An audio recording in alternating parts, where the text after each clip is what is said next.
నర్సీపట్నంలో ఇసుక పంపిణీ ద్వారా టీడీపీ నాయకులు 5 కోట్ల దోపిడీ చేసేందుకు రెడీ అవుతున్నారని మాజీ ఎమ్మెల్యే ఉమాశంకర్ గణేష్ సోమవారం ఆరోపించారు. అందరికీ నమస్కారం అండి.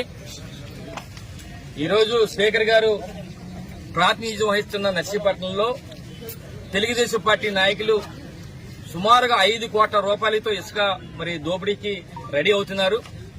ఎందుకంటే ఇక్కడ స్టాక్ పాయింట్ లో సుమారుగా 70 నుంచి 80 వేల టన్నుల యొక్క ఇసుకుంటే కేవలం 40 టన్నులే ఉందని చెప్పి 40 వేల టన్నులు ఉందని చెప్పి మిగతా 40 వేల టన్నులు కూడా దోపిడీ చేయడానికి సిద్ధంగా ఉన్నారు. అందుకని మీ ద్వారా జిల్లా కలెక్టర్ గారిని, ఆర్డీఓ గారిని, జేసీ గారిని కోరుతున్నాను, వెంటనే మీరు దాని మీద ఎక్కడ దోపిడీ జరగకుండా చేయాలని చెప్పి మీ ద్వారా తెలియపరచడం జరుగుతుంది. ముఖ్యంగా చెప్పాలంటే ఈ రోజు నర్సీపట్నం సంబంధించి ఇసుక స్టాక్ పాయింట్ గబ్బాళ్ళలో ఉంది. నాకు తెలిసి ఈ సంవత్సరం జనవరిలో 29 నాటికి 1 టన్ను కూడా ఇసుక లేదు అక్కడ. ఈ 4-5 నెలల్లో సుమారుగా 1,00,000 టన్నుల వరకు కూడా రావడం జరిగింది ఇసుక. మాకు తెలిసిన సమాచారం ప్రకారం సుమారుగా 1,00,000 టన్నుల ఇసుక ఆ యార్డులో ఉంది. అయితే ముఖ్యంగా ఈ 4-5 నెలల్లో ఎవరికైనా ఇచ్చుంటే, ఎవరైనా హౌసింగ్ కానీ ఏదైనా ఇచ్చుంటే సుమారుగా 10,000, 20,000 టన్నులు అయ్యి ఉంటుంది. అంటే మిగతా 80,000 టన్నులు, 70,000 నుంచి 80,000 టన్నులు ఉన్న దాన్ని ఈ రోజు 40,000 టన్నులు అని చెప్పి చూపించి మిగతా 30,000 టన్నులు, 40,000 టన్నులు కూడా దోచుకోవడానికి, అంటే సుమారుగా 5 కోట్ల రూపాయలు దోచుకోవడానికి తెలుగుదేశం పార్టీ నాయకులు సిద్ధంగా ఉన్నారని చెప్పి మీ ద్వారా తెలియపరచడం జరుగుతుంది. ఎందుకంటే సుమారుగా వీళ్ళ రేట్ల ప్రకారం చూస్తే గతంలో 1,400 రూపాయలు టన్ను ఉండేది, ఇప్పుడు 1,225 అంటున్నారు. వాళ్ళ రేటు ప్రకారం చేసిన సుమారుగా 30,000 టన్నులు కానీ అయితే 3 కోట్ల పైగా, అంటే సుమారుగా 4.5-5 కోట్ల వరకు కూడా దోపిడీ జరుగుతుందని మీ ద్వారా తెలియపరచడం జరుగుతుంది. అందుకనే మేము అంటున్నప్పుడే, ఎందుకంటే ఈ రోజు ఏదైతే 4వ తారీఖుని ఎలక్షన్లు డిక్లేర్ అయినాయో, ఫలితాలు వచ్చినాయో, ఆ రోజే తెలుగుదేశం పార్టీ నాయకులు అక్కడికి వెళ్లి తాళాలు వేయడం, తాళాలు వేసిన తర్వాత ఏం జరిగిందో ఈ 4 రోజుల నుంచి తెలియదు, ఇసుక ఉందో లేదో కూడా తెలియదు. అసలు తాళాలు వేసింది ఎవరు, తాళాలు వేయమంది ఎవరు కూడా వెంటనే పోలీసు వారికి కానీ, అధికారులు కానీ అందరూ కూడా చేయాలని చెప్పి వాళ్ళ మీద చర్యలు తీసుకోవాలని చెప్పి ఈ సందర్భంగా తెలియపరచడం జరుగుతుంది. ముఖ్యంగా చెప్పాలంటే ఈ రోజు చూస్తే అక్కడ చాలా మంది అధికారులు వెళ్లారు, టేబుల్ తో కొలుస్తున్నారు. టేబుల్ తో కొలిసి 30,000 ఒకరు అంటారు, టన్నులు 40,000 అంటారు, 50,000 అంటారు. ఇది కాకుండా మేము ఒకరినే కోరుతున్నాం, కలెక్టర్ గారిని కోరేది ఏంటంటే ఏదైతే ఈ 4 నెలల్లో 5 నెలల్లో ఎన్ని టన్నులు లారీల్లో ఇక్కడికి వచ్చిందో రికార్డు తీయించండి. ఫస్ట్ ఎన్ని టన్నులు ఇక్కడి నుంచి వెళ్ళింది రికార్డు తీయించండి. ఎందుకంటే రికార్డు మైన్స్ వాళ్ళ దగ్గర ఉందా, లేకపోతే రెవెన్యూ దగ్గర ఉందా, ఎవరిదో ఉందో మాకు తెలియదు. కానీ ఎట్టి బస్సులు కూడా ఎన్ని టన్నులు ఇక్కడికి వచ్చిందనేది మాకు సమాచారం సుమారుగా 1,00,000 టన్నులని ఉంది. ఇక్కడ చూస్తే 30,000 టన్నులు, 40,000 టన్నులు తప్పుడు లెక్కలు చెప్తారు. కనుక ఎట్టి బస్సులు కూడా సుమారుగా 5 కోట్ల రూపాయల దోపిడీ జరగకుండా అధికారులందరూ కూడా, కలెక్టర్ గారు, జేసీ గారు, ఆర్డీఓ గారు కూడా దీన్ని కాపాడాలని చెప్పి సందర్భంగా తెలియపరుస్తూ ఎట్టి బస్సులు కూడా ఎలాంటి తప్పుడు కార్యక్రమం చేస్తే మాత్రం మేము రాబోయే రోజుల్లో, ఎందుకంటే నేను ఇంకోటి చెప్పాలి, ఈ రోజు మేము ఎంత ఉంది ఏంటనేది కూడా మేము ఆల్రెడీ మన సమాచార చట్టం ప్రకారం అడిగాం, ఏడీ మనిషి గారిని కూడా అడిగాం. ఎందుకంటే ఇక్కడ తప్పుడుగా లెక్కలు చేస్తున్నారు, తప్పుడుగా కొలతలు కొలుతున్నారు కనుక రికార్డెడ్గా ఇవ్వని చెప్పి మొన్ననే మేము అడగడం జరిగింది. దాంతోపాటు ముఖ్యంగా చూస్తే ఈ రోజు ఇంకోటి ఏంటంటే అక్కడే బోర్డు పెట్టారు, ఈ రోజు నుంచి ఇసుక అని చెప్పి. ఏమంటున్నారంటే నూతన ఉచిత ఇసుక విధానం అని చెప్పి అన్నారు. చాలా మంచిది, ఎందుకంటే ప్రజలందరూ కూడా తెలుగుదేశం ప్రభుత్వం రాగానే అదే ఉచితంగా ఇసుకిస్తారు అని చాలా మంది ఎదురు చూస్తున్న తరుణంలో ఈ బోర్డు పెడుతూ అక్కడ ఇసుక స్టాక్ పాయింట్ దగ్గర కిందని 1,225 రూపాయలు డిపో వద్ద ఇసుక అంటారు. మాకు అర్థం కావట్లేదు. ఇక్కడేమో ఉచిత విధానం అంటున్నారు ఇసుక, ఇక్కడ టన్ను 25 అంటున్నారు. ఒకటే కొడుతున్నా ఈ రోజు ప్రభుత్వం ఏమంటున్నారంటే మీరు విభజన సమస్యల చర్చల్లో రహస్యం ఎందుకు? మాజీ మంత్రి అంబటి రాంబాబు. ఇద్దరు సీఎంల భేటీలో చాలా ప్రశ్నలకు సమాధానం రాలేదని, అసలు సమావేశం ఎందుకు ఏర్పాటు చేశారో వివరణ ఇవ్వలేదని మాజీ మంత్రి రాంబాబు అన్నారు. సోమవారం ఆయన మీడియా సమావేశంలో మాట్లాడారు. తెలంగాణ ప్రభుత్వం డిమాండ్ చేస్తుంది కొన్ని అంశాలనేది అన్ని మీడియా ఛానల్లో విపరీతంగా ప్రచారమైంది. ఇప్పుడు కూడా ప్రచారం అవుతా ఉన్నది. ఈ ప్రచారం అవుతున్నటువంటి అంశాల మీద సమావేశం ముగిసిన తర్వాత తెలంగాణ ఉప ముఖ్యమంత్రి గారు, తెలంగాణ మంత్రులు, ఆంధ్ర రాష్ట్ర మంత్రులు ఒక సమావేశం ఏర్పాటు చేశారు. ఆ సమావేశంలో మీడియా ప్రతినిధులు ఇదే ప్రశ్నలు అడిగితే వాటికి సమాధానం చెప్పుకోకుండా దాటవేశారు. ఇది మరింత అనుమానాలకు తావు చూస్తున్నటువంటి అంశం. అసలు జనరల్గా ఇద్దరు ముఖ్యమంత్రులు మాట్లాడుకున్నారు అంటే ఆ ఇద్దరు ముఖ్యమంత్రులు మీడియా ముందుకు వచ్చి మాట్లాడతారని అందరూ ఎదురు చూశారు. చంద్రబాబు నాయుడు గారు, రేవంత్ రెడ్డి గారు ఉమ్మడి మీటింగ్ జరిగింది కాబట్టి వారిద్దరూ ఉమ్మడిగా మీడియా ముందుకు వచ్చి వివరణ ఇస్తారని అందరూ ఎదురు చూశారు. వాళ్ళు రాలేదు, మంత్రివర్గ సభ్యులు ఇచ్చారు. వారు కూడా ప్రశ్నలకు సమాధానం చెప్పుకోకుండా ఏదో 2 మాటలు అట్లా మాట్లాడి ముక్తసరిగా మాట్లాడి వెళ్లిపోయినటువంటి సందర్భాలు ఉన్నాయి. ఇది చాలా దురదృష్టకరమైనటువంటి పరిణామంగా వైఎస్ఆర్ కాంగ్రెస్ పార్టీ భావిస్తుంది. రాష్ట్రంలో అనేక మంది కూడా ఇదే విధంగా భావిస్తున్నారనేది మా అభిప్రాయం. ఎందుకనంటే రాష్ట్రం విడిపోయి 10 సంవత్సరాలు పూర్తయింది.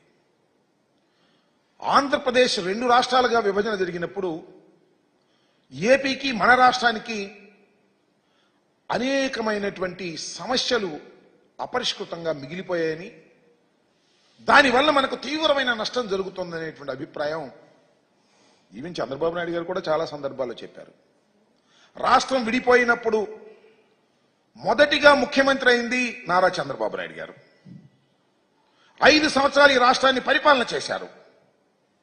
10 సంవత్సరాలు హైదరాబాద్ ఉమ్మడి రాజధానిగా ఉండేటటువంటి వెసులుబాటును ఆ రోజు రాష్ట్ర విభజన జరిగినప్పుడు చట్టంలో పెట్టారు. ఎందుకనంటే రాజధాని లేని రాష్ట్రం కాబట్టి. ఇన్ఫ్రాస్ట్రక్చర్ ఏర్పడిన తర్వాత 10 సంవత్సరాల ఇన్ఫ్రాస్ట్రక్చర్ పూర్తి చేసుకొని అప్పుడు హైదరాబాద్ నుంచి తరలి వెళ్ళిపోతారు అనేటువంటి భావనతో ఆ ప్రొవిజన్ పెట్టారు. ఆ అవకాశాన్ని మనకిచ్చారు విడిపోయినటువంటి రాష్ట్రంగా. నేను అడుగుతా ఉన్నా, అవకాశాన్ని ఎందుకు ఉపయోగించుకోలేకపోయాం? 5 సంవత్సరాలు ఈ రాష్ట్రాన్ని పరిపాలన చేసినటువంటి నారా చంద్రబాబు నాయుడు గారు అవకాశాన్ని ఉపయోగించుకోకుండా ఎందుకు పారిపోయి వచ్చారు అనేది ఇక్కడ ప్రశ్న అని అడుగుతా ఉన్నా. ఎందుకంటే ఈ సందర్భంలో చెప్పవలసినటువంటి బాధ్యత, గుర్తు చేయవలసిన బాధ్యత మాకుంది. ఎందుకు వచ్చేశారు? ఉమ్మడి రాజధానిని వదిలేసి ఆయన టకటక వచ్చేసాడు. వచ్చేసి ఇక్కడ ఆఫీస్ లేదు. ఆయనే చెప్తున్నాడు చాలా సందర్భాల్లో, బస్సులో ఉండి పరిపాలన చేశాను అని. ఎందుకు బస్సులో ఉండి పరిపాలన చేయవలసిన పరిస్థితి ఎందుకు ఏర్పడింది? రాజధాని ఇక్కడ ఏర్పడినప్పుడు, శాసనసభ కూడా ఏర్పడినప్పుడు, బిల్డింగ్ ఏర్పడినప్పుడు ఎందుకు మీరు వచ్చేశారు? అందరికీ తెలిసినటువంటి సత్యం అది. తప్పు చేసి వచ్చేశారు. రైల్వే కోఆపరేటివ్ అర్బన్ బ్యాంకులో 300 కోట్లాది రూపాయలు గోల్మాల్. ఈస్ట్ కోస్ట్ రైల్వే శ్రామిక కాంగ్రెస్ ప్రధాన కార్యదర్శి ఆర్సి సాహు ఆరోపణ.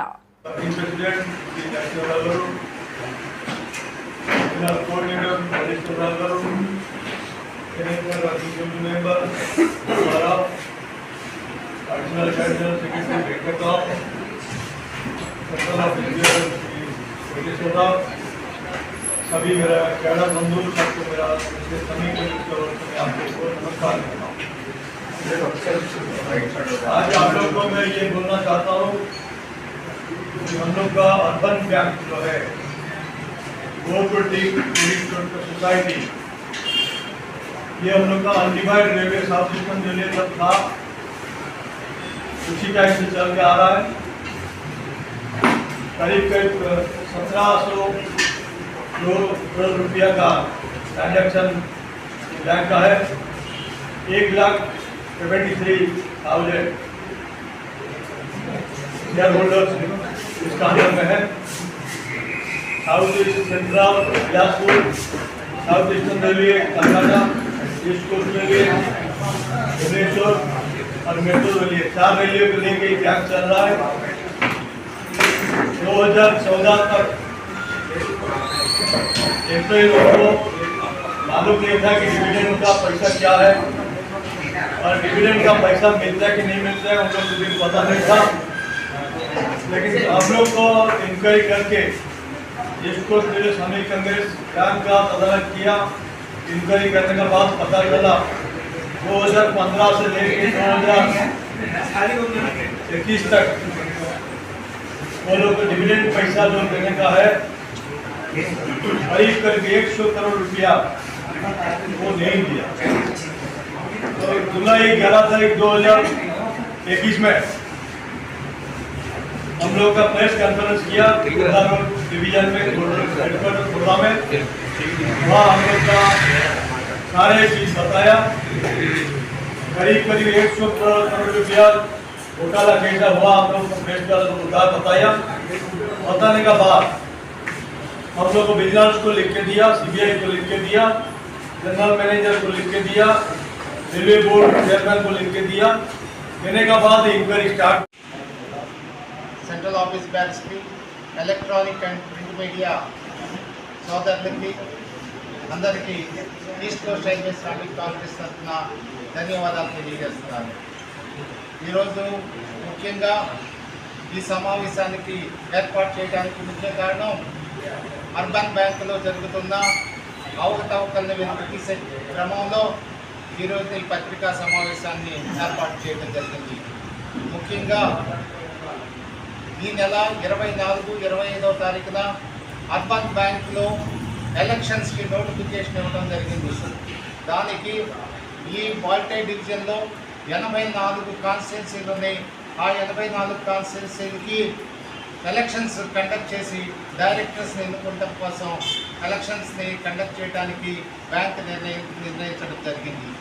ఈ రోజున బ్యాంకు గత 30 సంవత్సరాల నుండి కబంధ హస్తాలతో ఉండి చాలా ఎంప్లాయీస్కి షేర్ హోల్డర్కి అన్యాయం చేస్తూ షేర్ హోల్డర్గా ఉన్న ఎంప్లాయీకి ఇవ్వాల్సిన ఏవైతే వాళ్ళకి రావాల్సిన రాయితీలు ఉన్నాయో అవి ఇవ్వకుండా ఏదైతే బ్యాంకులో ఉన్న డబ్బుల్ని అక్రమంగా వాళ్ళు పక్కదారి పట్టిస్తూ ఎంప్లాయీకి ఏది రానియకుండా చేయడం జరిగింది.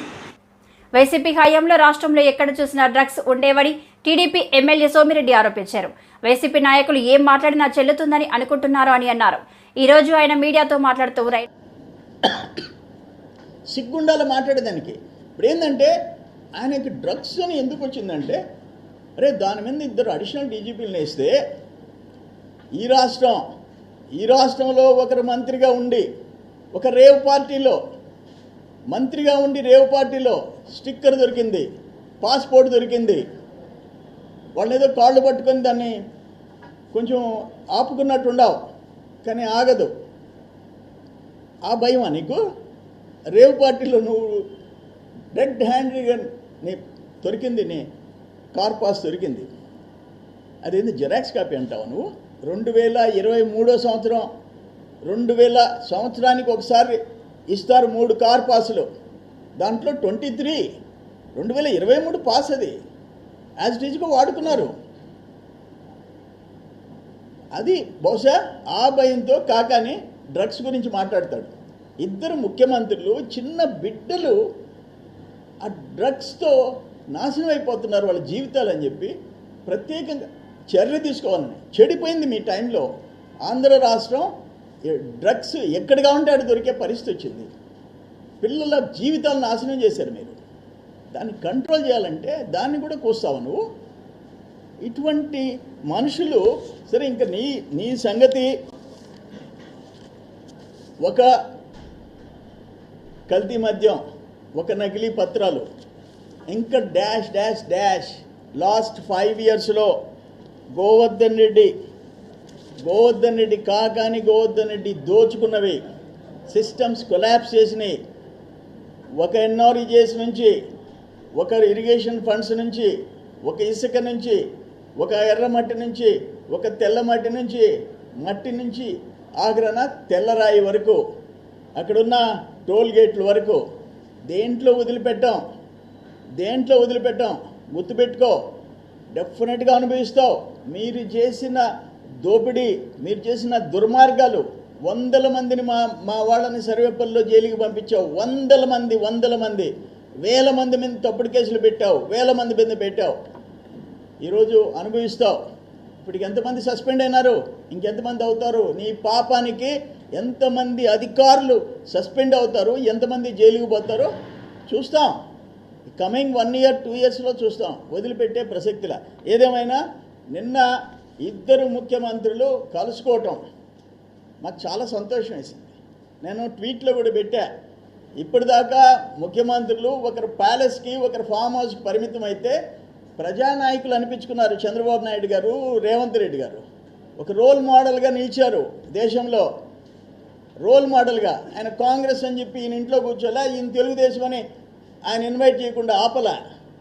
వయసులో చిన్నోడైనా చంద్రబాబు నాయుడు నేనే వస్తా, మా రాష్ట్ర సమస్యలు ఉన్నాయి, 2 రాష్ట్రాలు తెలుగు వాళ్ళ రాష్ట్రాలు వాటిని పరిష్కరించుకొని 2 రాష్ట్రాలు ముందుకు పోవాలని ఒక మంచి మెసేజ్ ఇచ్చాడు చంద్రబాబు నాయుడు గారు. దాన్ని చూసి అభినందించాలా. ప్యాలెస్లో కూర్చునే వాళ్ళకి ఏం తెలుస్తుంది ప్రజల కష్టాలు? ప్యాలెస్లో చెట్లు నరకాలా, షాపులు ముయ్యాలా, ఒక నియంత బతుకు నీది. పాపాలు చూపించావు ప్రజలకి జగన్మోహన్ రెడ్డి. నువ్వు ఇప్పుడు ఆయన ఒక ఈ ముఖానికి అసలు అది కూడా తెలీదు. ఆ ఆ నోట్ అంతా సాక్షి పేపర్ నుంచి వచ్చింది, అక్కడి నుంచి సజ్జల కుమారుడి దగ్గర నుంచి వచ్చింది. దాన్ని చదువుతా కూర్చున్నాడు 1 గంట సేపు కాకని. కానీ దీన్ని తీవ్రంగా విశాఖ బీచ్ రోడ్లో ఘనంగా వైఎస్ఆర్ జయంతి వేడుకలు నగరంలో అత్యంత వైభవంగా నిర్వహించారు. సోమవారం బీచ్ రోడ్లో వైఎస్ఆర్ విగ్రహానికి నగర మేయర్ వెంకటకుమారి పూలమాలలు వేసి శ్రద్ధాంజలి ఘటించారు. మాజీ మంత్రి గుడివాడ అమర్నాథ్ మాట్లాడుతూ, పెద్దలు శ్రీ వైఎస్ రాజశేఖర రెడ్డి గారి 75వ జయంతి సందర్భంగా ప్రపంచవ్యాప్తంగా ఉన్నటువంటి తెలుగు వారంతా కూడా ఇప్పటికే అనేక ప్రాంతాల్లో, అనేక దేశాల్లో వారికి ఘనమైనటువంటి నివాళులు అర్పిస్తూ, వారిని స్మరించుకుంటూ వారి ఆశయ సాధన కోసం కృషి చేస్తామని చెప్పి మాటిస్తూ ఇప్పటికే పెద్ద ఎత్తున కార్యక్రమాలు జరుగుతూ ఉన్నాయి. రాష్ట్ర వ్యాప్తంగా కూడా వైఎస్ఆర్ కాంగ్రెస్ పార్టీ నాయకత్వం శ్రేణులు అంతా కూడా అనేక సేవా కార్యక్రమాలు, అనేక స్వచ్ఛంద కార్యక్రమాలు చేస్తూ వారికి ఘనమైనటువంటి నివాళులు అర్పిస్తూ ఉన్నారు. మరి ఈరోజు మన విశాఖపట్నంలో కూడా వారి విగ్రహానికి నివాళులు అర్పిస్తూ పెద్దలు సుబ్బారెడ్డి గారు, పెద్దలు బాబురావు గారు, గౌరవ మేయర్ గారు, వేదిక మీద ఉన్నటువంటి పెద్దలందరూ కూడా వాళ్ళు నివాళులు అర్పిస్తూ వారు చేసినటువంటి కార్యక్రమాల గురించి, వారు 5 సంవత్సరాలు 3 మాసాలు ఉమ్మడి ఆంధ్రప్రదేశ్ రాష్ట్రానికి ముఖ్యమంత్రిగా ఉన్నటువంటి కాలంలో ఎంత బలమైనటువంటి ముద్ర తెలుగు రాష్ట్ర ప్రజల్లో వేశారో అనేటువంటిది ఎప్పటికీ కూడా మర్చిపోలేనటువంటిది.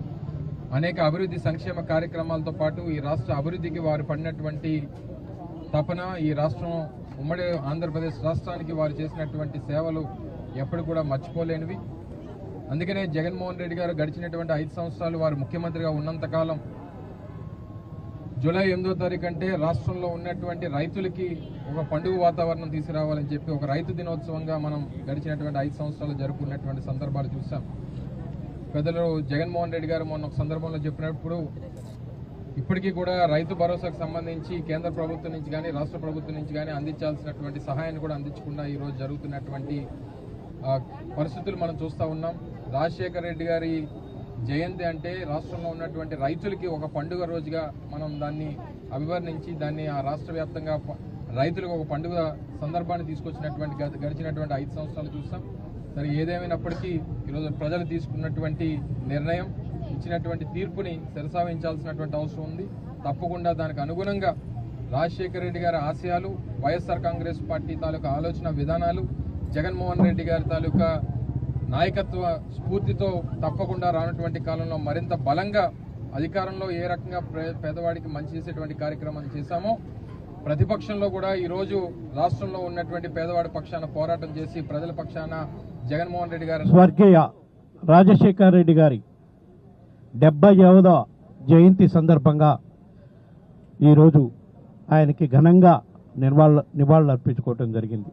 ఈ సందర్భంగా ఈ కార్యక్రమానికి విచ్చేసిన నగర మేయర్ హరివెంకట కుమార్ గారికి, రాజ్యసభ సభ్యులు బాబురావు గారికి, మాజీ మంత్రివర్యులు అమర్నాథ్ గారికి, జిల్లా అధ్యక్షులు కోలా గురువులు గారికి, మాజీ శాసనసభ్యులు నాగిరెడ్డి గారికి, మాజీ శాసనసభ్యులు గణేష్. దివంగత వైఎస్ రాజశేఖర రెడ్డి ఉంటే రాష్ట్ర విభజన జరిగేది కాదని కేకే రాజు అన్నారు. ఉత్తరం నియోజకవర్గం పార్టీ కార్యాలయంలో వైఎస్ఆర్ జయంతి వేడుకలు ఘనంగా నిర్వహించారు. ఈ సందర్భంగా ఆయన మాట్లాడుతున్నారు. మనం కొన్ని పడుతున్న ఇబ్బందులు కూడా ఆయన చనిపోవడం కూడా ఒక కారణం. ఆయన ముఖ్యమంత్రిగా పనిచేసిన 5 సంవత్సరాల 3 నెలల కాలంలో నానుకున్న వాళ్ళు ఎవరికైనా సరే ఇప్పుడు కూడా రాజశేఖర రెడ్డి గారిని కలిస్తే మనకు ఒక ధైర్యం, తప్పకుండా నానుకున్న వాళ్ళందరినీ కూడా హక్కుని చేర్చుకుని ఉన్నత శిఖరాలకు చేసిన ఆయన వ్యక్తిత్వం కానీ, ఆయనలో రాజకీయ చాతుర్యత కానీ, అందులో ఆయనలో ఉన్న రాజనీతి కానీ, అన్నిటికంటే ముఖ్యంగా ఆయనలో ఉన్న హోందాతనం, రాజకీయాల్లో హోందాతనంతో ఒక చిరునవ్వుతో ప్రతిపక్ష పార్టీలు కూడా ఆయన చిరునవ్వుతో ఆవేశపడే చిరునవ్వుతో ప్రతిపక్ష పార్టీలు కూడా ఒక చిరునవ్వుతో కంట్రోల్ చేసే వ్యక్తిత్వం ఉన్న మహానేత డాక్టర్ వైఎస్ రాజశేఖర రెడ్డి గారు. ఈరోజు ఆయన ఆశయాలను మనందరం కూడా కొనసాగించాల్సిన అవసరం ఉంది. ఎందుకంటే ఆయన నిజంగా ఆయన బతుకుంటే ఈ రాష్ట్రమే విడిపోయేది కాదు. 100% కూడా రాజశేఖర రెడ్డి గారికి కనుక బతుకుంటే ఆంధ్రప్రదేశ్ రాష్ట్ర విభజన కూడా జరిగి ఉండేది కాదు. ఈరోజు ఈ ఆంధ్రప్రదేశ్ రాష్ట్రానికి ఈరోజు అనుక్షణం కేంద్రంతో పోరాటం చేయాల్సిన పరిస్థితులు కూడా దాపరించే ఉండే కాదు. ఈరోజు మన పరిస్థితి చూసాం. 2014 నుంచి 2024 కూడా ఈ 10 సంవత్సరాల్లోనూ కూడా మనకి ఏం కావాలన్నా, సంక్షేమానికి నిధులు కావాలన్నా, అభివృద్ధికి నిధులు కావాలన్నా ఈరోజు కేంద్రం ముందు మొకరెళ్లాల్సిన పరిస్థితి వస్తుంది. ఏ గవర్నమెంట్ ఉన్నా సరే ఈ 10 సంవత్సరాల్లోని కూడా కేంద్రాన్ని ప్రసన్నం చేసుకుంటేనే కానీ ఈ రాష్ట్రం విడిపోయిన పరిస్థితుల్లో మనకున్న క్లిష్ట పరిస్థితుల దృష్ట్యా ఈరోజు ప్రతి ఒక్కరం కూడా కేంద్రం ముందు మొకరెళ్లాల్సిన పరిస్థితులు ఉన్నాయి. కానీ ఆ మహానేతలు ఉంటే ఈరోజు మనకి పరిస్థితులు దాపురించాయి కాదు. ఏది ఏమైనా రాజశేఖర రెడ్డి గారి తనయుడిగా రాజశేఖర రెడ్డి గారి దగ్గర నుంచి కష్టపడి పనిచేయటం,